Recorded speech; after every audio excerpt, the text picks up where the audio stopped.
Ao longo de 75 anos, Israel travou guerras em praticamente todas as fronteiras. Enfrentou coalizões árabes, emboscadas de milícias, ataques surpresa e até confrontos com a União Soviética. Sim, os soviéticos também entraram nessa história. E você vai entender como. O que impressiona não é apenas o número de conflitos, mas o desfecho de muitos deles. Israel não apenas sobreviveu, ele venceu. Contra a lógica, contra os números e muitas vezes contra o próprio tempo. Mas como um país tão pequeno, cercado por inimigos, conseguiu reverter tantas situações desesperadoras? Seria sorte? Estratégia? Tecnologia? Ou algo que ninguém está vendo? Neste documentário, vamos revisitar 7 batalhas decisivas que moldaram o exército israelense. Combates que revelam uma doutrina construída não apenas com tanques e aviões, mas com ousadia, improviso e, às vezes, pura teimosia. Prepare-se. Algumas dessas histórias parecem roteiro de cinema, outras simplesmente absurdas, mas todas aconteceram de verdade, e cada uma delas carrega uma pista do que realmente faz Israel ser o que é no campo de batalha.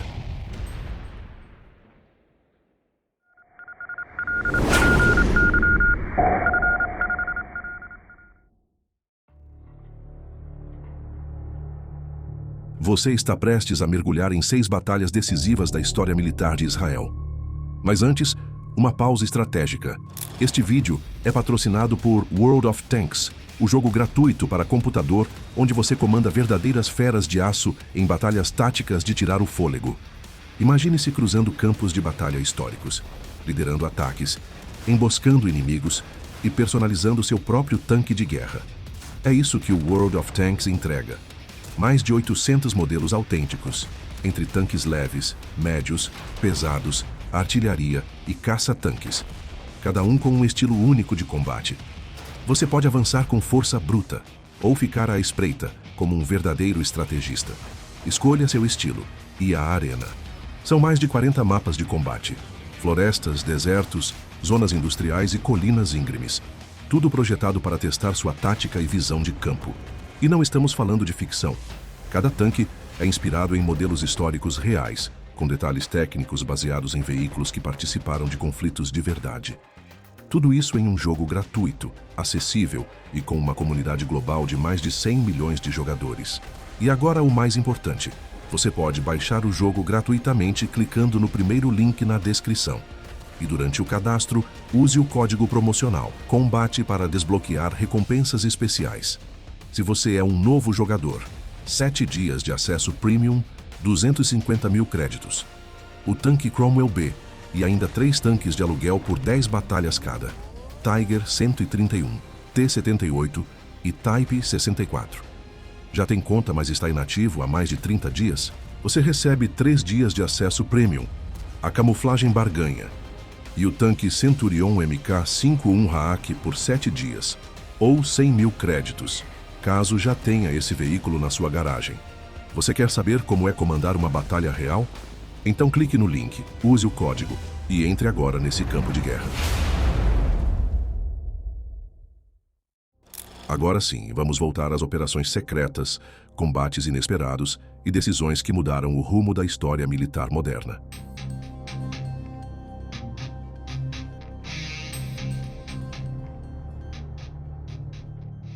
Para entender como tudo começou, é preciso olhar para um momento decisivo da história moderna, 29 de novembro de 1947. O mundo assistia a uma votação histórica. A Organização das Nações Unidas aprovava a divisão da Palestina em 2 estados, um judeu e outro árabe. Jerusalém, devido ao seu valor simbólico e religioso, ficaria sob controle internacional. Mas no terreno, a realidade era muito mais caótica. A cidade estava longe de ser unificada. Era um verdadeiro quebra-cabeça urbano, formado por bairros judaicos e árabes espalhados ao redor da antiga cidade velha. E então, tudo começou a desmoronar. Com a saída dos britânicos cada vez mais próxima, o vácuo de poder se abriu. E a guerra civil eclodiu com força. A violência se espalhou pelas ruas, e a vida dos judeus em Jerusalém tornou-se insustentável. Eles estavam isolados em bolsões frágeis e sem ligação entre si. Você deve estar se perguntando, havia alguma chance de resistência? resposta veio do Haganah, o grupo paramilitar judeu que mais tarde daria origem às Forças de Defesa de Israel. Em vez de esperar passivamente o cerco se fechar, eles decidiram agir, e com ousadia. Romperam com a estratégia defensiva. O plano? Ele era simples no papel, mas quase suicida na prática. Conectar os bairros judeus, dominando os bairros árabes que os separavam. Assim nasceu a Operação Yevuse. Mas havia um detalhe que ninguém esperava. A missão foi um fracasso quase total. Sim, isso mesmo que você ouviu. As tropas do Haganah foram repelidas em todas as frentes, exceto uma. A colina de San Simon, um ponto alto que dominava a região de Katamon, mostrava-se vital demais para ser deixada de lado. Foi atacada 2 vezes. A primeira investida falhou, mas na segunda tentativa, os combates se intensificaram. Explosões, disparos a curta distância e lutas casa a casa marcaram uma das batalhas mais cruas do conflito. Ao final, San Simon e Katamon estavam sob controle judeu. A vitória foi local, mas o impacto foi muito maior. E aquilo era apenas o começo.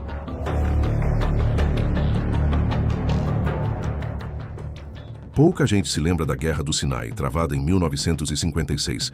Mas fica tranquilo, eu vou te ajudar a resgatar esse capítulo quase esquecido da história. Porque lá, no meio do deserto, Israel executou uma das manobras mais ousadas e decisivas de toda a sua trajetória militar. Tudo começou com um mapa e com água.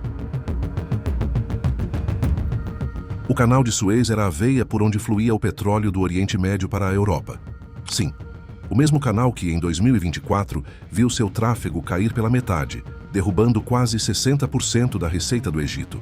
Naquela época, embora ficasse no território egípcio, quem controlava a rota eram os britânicos e franceses. Até que o presidente Gamal Abdel Nasser decidiu virar a mesa. Nacionalizou o canal. Em outras palavras, tirou das potências europeias o controle de uma das rotas comerciais mais estratégicas do planeta. Mas ele não parou aí. Nasser bloqueou o Estreito de Tirã, cortando o acesso de navios israelenses ao Mar Vermelho. O recado era claro: vocês não vão passar.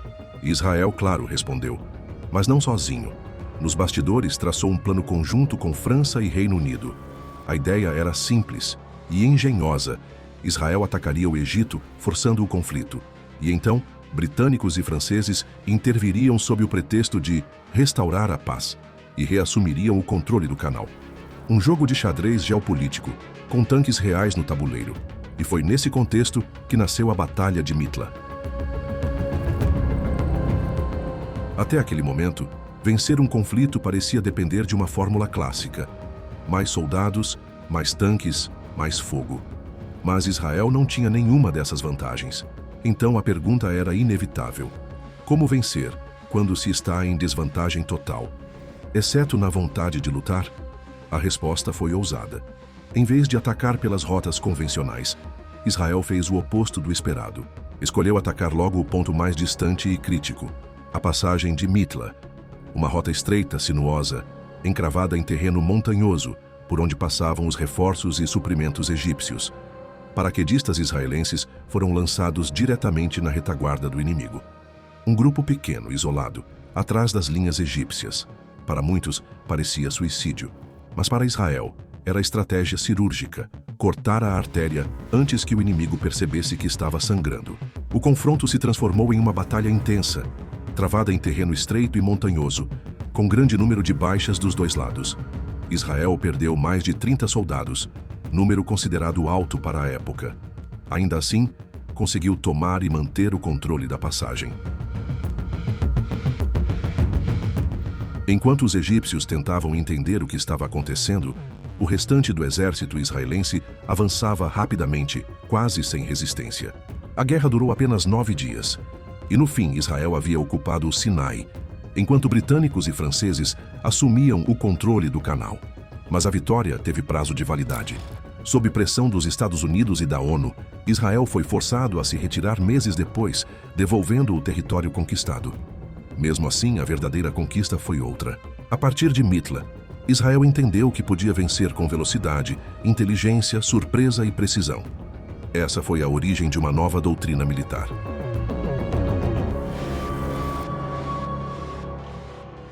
Você já ouviu falar em Adolf Eichmann? Eichmann foi o arquiteto da solução final. um dos responsáveis diretos pela logística que levou milhões de judeus para os campos de extermínio durante o Holocausto. Trens, horários, destinos, ele não apertava o gatilho, mas organizava tudo para que o massacre funcionasse com precisão industrial. Quando a Segunda Guerra Mundial acabou, muitos nazistas foram julgados, mas não Eichmann. Ele desapareceu. Mudou de nome, cortou os laços com o passado e foi parar na Argentina. Sob o nome falso de Ricardo Clemente, vivia nos arredores de Buenos Aires com a esposa e filhos. Levava uma vida tranquila, como se nada tivesse acontecido. Mas em Israel, ninguém havia esquecido. E então começou uma das maiores caçadas da história do serviço secreto moderno. Em 1957, uma denúncia chegou até o Mossad. Um ex-nazista de alto escalão estaria vivendo na América do Sul. Era só uma pista vaga, mas suficiente para acender o alerta. Agentes foram enviados discretamente. Durante anos monitoraram, seguiram, tiraram fotos, estudaram a rotina da família, até que tiveram certeza. Ele tinha nome, endereço e estava vivo. Mas havia um problema. A Argentina não tinha acordo de extradição com Israel. Então o Mossad decidiu fazer do jeito israelense, sozinho. A operação foi simples no papel, mas milimetricamente arriscada na prática. No dia 11 de maio de 1960, à noite, Eichmann voltava do trabalho. Uma rua mal iluminada, um carro parado, 2 agentes esperando. Momentito, senhor. E então, silêncio. Foi capturado, sedado e levado para uma casa segura nos arredores da cidade. Mas como tirar um homem procurado do país sem chamar atenção? Resposta: disfarçando-o como membro da tripulação de um voo diplomático da El Al, a companhia aérea israelense. Barba raspada, uniforme falso, documentos criados especialmente. Em 20 de maio, o avião decolou de Buenos Aires com Eichmann a bordo, rumo a um tribunal em Jerusalém. A notícia explodiu no mundo inteiro. Foi a primeira vez que um país caçava e capturava sozinho um criminoso de guerra nazista em outro continente. A Argentina protestou. Os jornais se dividiram. Mas em Israel, o sentimento era outro. Justiça estava sendo feita. O julgamento foi transmitido ao vivo. Sobreviventes testemunharam. Eichmann alegou que só cumpria ordens. Mas as ordens que ele cumpria mataram milhões. Durante o interrogatório, quando um agente judeu o serviu com um copo d'água, Eichmann teria dito: Dankeschön.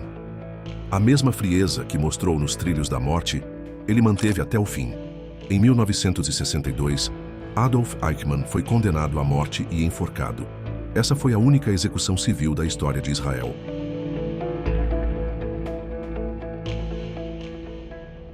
Estamos em maio de 1967, data em que o Egito volta a fechar o Estreito de Tirã, isolando Israel do mundo. Como se não bastasse, expulsou as forças de paz da ONU do Sinai e posicionou seu exército ao longo da fronteira. Um cerco começava a se formar. Mas não era só o Egito. Jordânia e Síria assinaram acordos de defesa mútua com os egípcios, completando o círculo. Israel estava cercado por todos os lados. O mundo assistia com apreensão. Muitos acreditavam que o pequeno país não resistiria, mas Israel não estava disposto a esperar pelo primeiro golpe.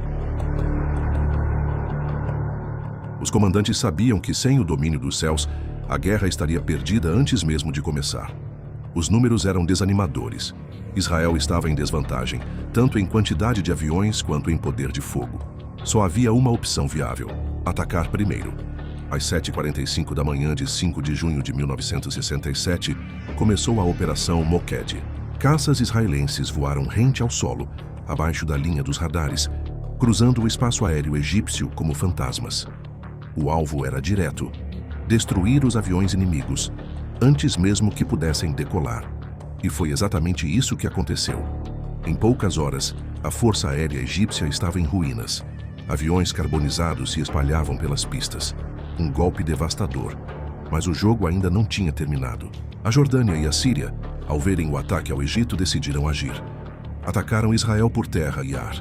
Parecia que a guerra tomaria proporções catastróficas. Mas então, tudo mudou de novo. Israel respondeu com ainda mais força. Em sequência, neutralizou as forças aéreas da Jordânia e da Síria. Ao meio-dia, o domínio aéreo da região já era total. O céu, antes ameaçador, agora pertencia inteiramente a Israel. E com o domínio dos céus veio a virada definitiva. Com apoio aéreo constante, as tropas terrestres avançaram rapidamente.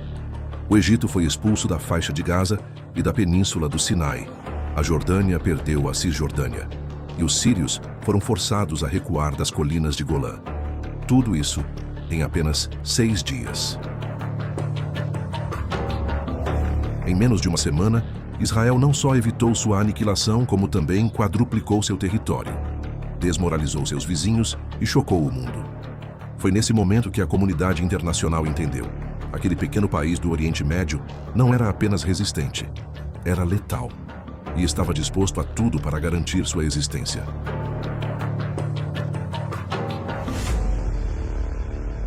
Você achava que a Guerra dos 6 Dias tinha acabado em 6 dias? Pense de novo. Depois da vitória relâmpago de 1967, Israel conquistou o Sinai e firmou um cessar-fogo com o Egito. Mas a trégua mal durou 3 semanas.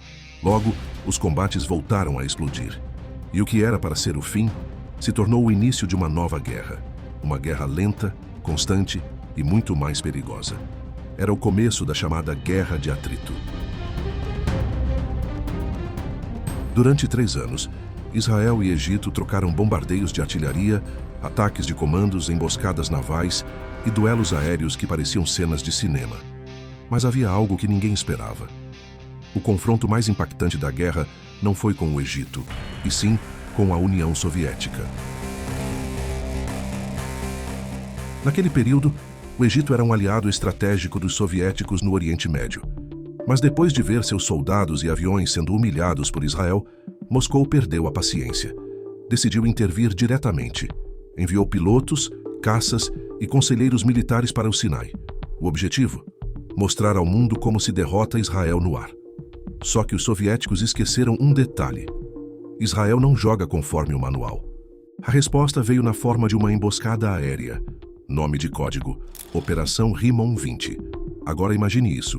Caças soviéticos, experientes e confiantes, voando sobre o deserto egípcio. Um caça israelense solitário invade o espaço aéreo, simulando uma missão de reconhecimento. Para os soviéticos era o cenário ideal. Um alvo fácil, indefeso. Eles decolam com 12 jatos para interceptar. Mas havia um truque. Aquele caça solitário era, na verdade, 4 jatos voando em formação fechada, parecendo um só. E enquanto os soviéticos se aproximavam, mais 12 caças israelenses surgiram abaixo do radar. O céu se fechou em segundos. O que se seguiu foi uma batalha aérea curta, intensa e cirúrgica. Em poucos minutos, 5 aviões soviéticos foram abatidos. E os israelenses? Nenhuma baixa. Parece filme, mas aconteceu de verdade. Você deve estar se perguntando: só 5 aviões? Qual a importância disso? Simples. Foi a primeira vez que Israel enfrentou diretamente a União Soviética. Israel tinha cruzado uma linha vermelha, e o mundo inteiro sabia disso. Por alguns dias, a tensão global subiu como nunca. Havia o risco real de os Estados Unidos entrarem no jogo, e bastava um erro para o conflito local virar a Terceira Guerra Mundial. 8 dias depois da emboscada, o medo falou mais alto. Sob pressão internacional, Israel e Egito aceitaram um cessar-fogo. A Guerra de Atrito, enfim, chegava ao fim.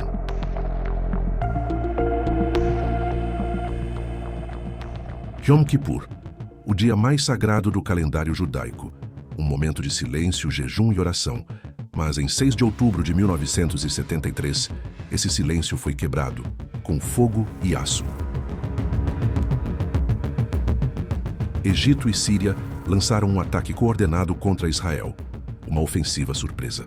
Enquanto os egípcios cruzavam o canal de Suez ao sul, os sírios avançavam com centenas de tanques pelas colinas de Golã, no norte.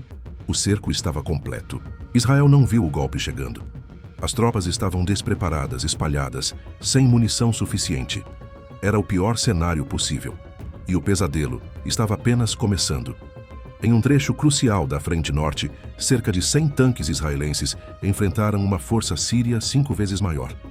O caos se instalou. As unidades estavam tão esgotadas que soldados de diferentes batalhões foram agrupados às pressas. Muitos nem conseguiam se comunicar. As frequências de rádio não batiam. A solução? Improvisar. Comandantes corriam a pé entre os tanques, usando bandeiras para transmitir ordens. E em um caso extremo, um oficial atirou contra o próprio blindado, só para chamar a atenção da tripulação. Tudo isso sob chuva de projéteis, com os tanques inimigos a menos de 30 metros de distância. No quarto dia da guerra, a cena era desesperadora. Restavam apenas alguns tanques israelenses e quase nenhuma munição. Mas então veio a ordem: resistir a qualquer custo. Era um blefe, um dos maiores da história militar de Israel. Um punhado de blindados posicionados como se ainda houvesse uma linha de defesa real. Mas não havia. E então, algo inacreditável aconteceu. Sem explicação clara, os sírios começaram a recuar. Estavam exaustos, desorientados, talvez convencidos de que reforços israelenses estavam chegando. Quando a poeira baixou, no dia 9 de outubro, a imagem era surreal. Apenas 7 tanques israelenses ainda estavam de pé. E à sua frente um vale inteiro coberto por mais de 500 blindados sírios destruídos. Um cemitério metálico. Aquela região ficou conhecida como o Vale das Lágrimas. Um nome que dizia tudo. Se tivesse caído, as colinas de Golã teriam sido perdidas. E com elas, centenas de milhares de civis israelenses estariam sob o alcance direto da artilharia síria. A vitória foi real, mas o custo foi alto. Foi uma batalha vencida com coragem e sacrifício.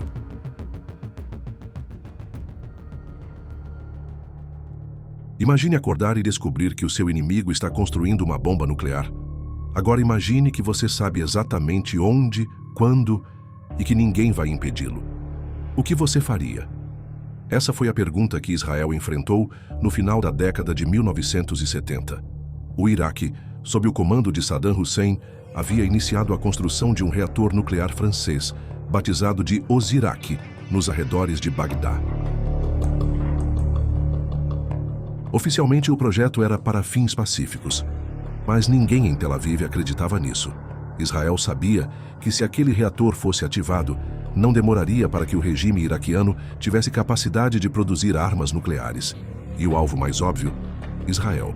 Então, em vez de esperar pela ameaça, Israel decidiu agir antes que fosse tarde demais. O nome da missão: Operação Ópera. Mas não pense que foi uma decisão simples. Atacar um país soberano, a mais de 1000 quilômetros de distância, sem declaração de guerra, era uma bomba diplomática pronta para explodir. Mesmo assim, o plano foi colocado em andamento. Dia 7 de junho de 1981, 8 caças F-16, escoltados por 6 F-15, decolaram de uma base no deserto israelense. Eles voariam mais de 1000 quilômetros, cruzando o espaço aéreo da Arábia Saudita e da Jordânia, mantendo silêncio total de rádio. Altitude baixa, radar desligado. Era uma aposta de tudo ou nada. Se fossem detectados, não voltariam para casa. Um dos pilotos era Ilan Ramon. Anos depois, ele se tornaria o primeiro astronauta israelense. Curiosamente, Ilan faleceu na tragédia do ônibus espacial Columbia, em 2003. Às 18h35, os aviões surgiram sobre o céu de Bagdá. Em segundos, lançaram bombas de precisão direto sobre o reator. Os primeiros ataques abriram o escudo externo. Os seguintes destruíram completamente o núcleo. O reator foi reduzido a escombros em menos de 2 minutos. Nenhum piloto israelense foi abatido. Todos voltaram para casa em segurança. Mas o mundo explodiu. França, Estados Unidos, ONU, todos condenaram Israel. Chamaram a ação de agressiva, desproporcional, perigosa. Mas os anos passaram, e algo curioso aconteceu. Durante a Guerra do Golfo de 1991, quando os Estados Unidos invadiram o Iraque, descobriu-se que Saddam Hussein, de fato, tentava produzir armas nucleares em segredo. Se o Iraque estivesse ativo, o cenário teria sido muito, muito diferente.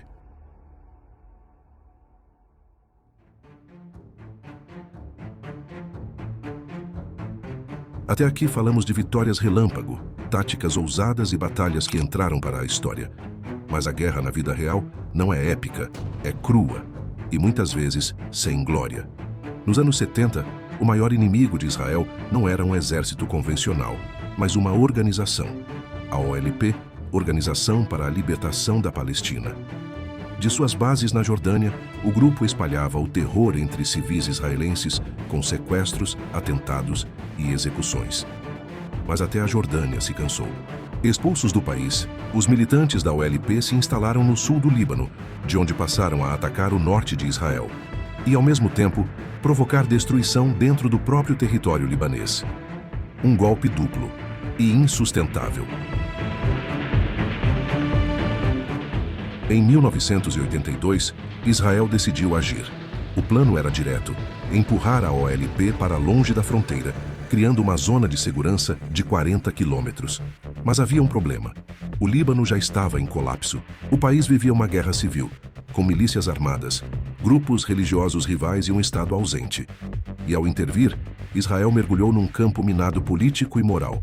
Para ter alguma sustentação no terreno, o exército israelense se aliou a uma milícia cristã local, as Forças Libanesas. Em pouco tempo, o exército de Israel cercou Beirute. A missão era cercar a OLP. Mas, no processo, centenas de milhares de civis também ficaram presos dentro da cidade. O que fazer diante de um possível combate urbano? Entrar? Bombardear? O comando israelense escolheu outra estratégia: o cerco total. 7 semanas de bloqueio, 7 semanas de tensão crescente. Só que o que deveria ser uma operação cirúrgica para conter o terrorismo virou um labirinto ético e político.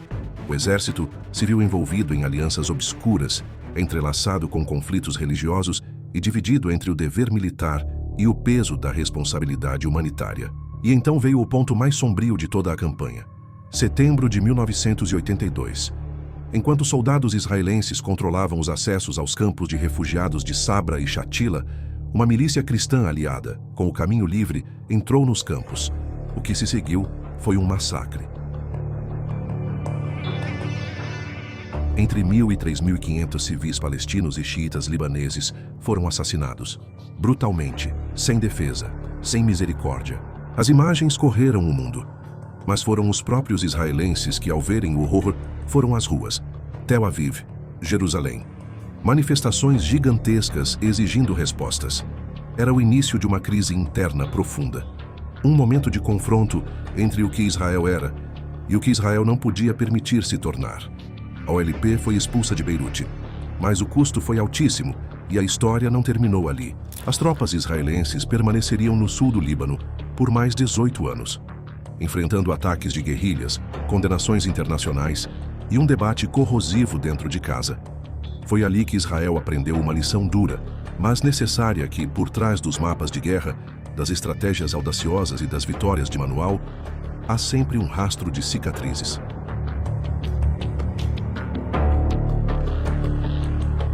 O World of Tanks continua te esperando. Um jogo gratuito para PC, com mais de 800 tanques detalhados, batalhas em mapas variados e modelos inspirados em veículos reais. Tudo isso em combates táticos que exigem raciocínio rápido, trabalho em equipe e domínio do terreno. Se você ainda não jogou, essa é a hora. Baixe agora pelo link na descrição e use o código COMBATE para desbloquear bônus exclusivos, seja você um novo comandante ou um veterano retornando ao campo de batalha. Essas foram apenas algumas páginas de uma história muito maior, fragmentos de operações reais que o mundo teve a sorte ou o azar de conhecer. E o mais impressionante, isso é só a ponta do iceberg, mas agora é com você. Qual operação, tema ou figura histórica você gostaria de ver no próximo documentário aqui do canal? Deixe sua sugestão nos comentários. Sua ideia pode virar o próximo vídeo. E se você quer ir além e fazer parte da nossa tropa de elite, o convite está feito. Clique em Seja Membro e desbloqueie conteúdos antecipados, bastidores e curiosidades exclusivas sobre o mundo da inteligência e da guerra. E claro, a missão continua. Clique nos vídeos que estão aparecendo na tela agora e mergulhe ainda mais fundo no universo das operações secretas. Nos vemos lá.